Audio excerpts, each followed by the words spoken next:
Cruise missile-armed warship.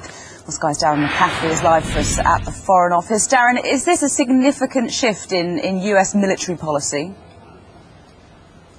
Well, Hannah, it's difficult to know whether this is the United States flexing its muscles to try and get President Assad to act, or whether it is a contingency plan, effectively, to try and work out if military action is taken, that they have got this availability in the Mediterranean. But as you say, the United States Sixth Fleet has decided to keep USS Mahan in the Mediterranean rather than sending it back to the United States. It joins 3 other destroyers in the region. They are all equipped with dozens of Tomahawk missiles and so could, in theory, fire pretty rapidly if the Pentagon decided that military action was then an option. This is what the US Defense Secretary Chuck Hagel has had to say. He says that the Defense Department has a responsibility to provide the President with options for contingencies, and that requires positioning our forces, positioning our assets to be able to carry out different options, whatever options the President might choose. And Hannah, it's really that last line, that last sentence, that's quite crucial, because after all, we know President Obama has said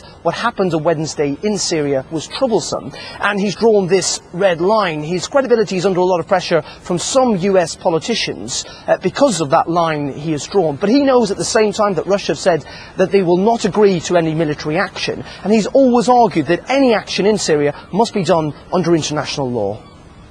When you start seeing chemical weapons used on a large scale, and again, we're still gathering information about this particular event, but it is very troublesome. It is fair to say that as difficult as the problem is, this is something that is going to require America's attention.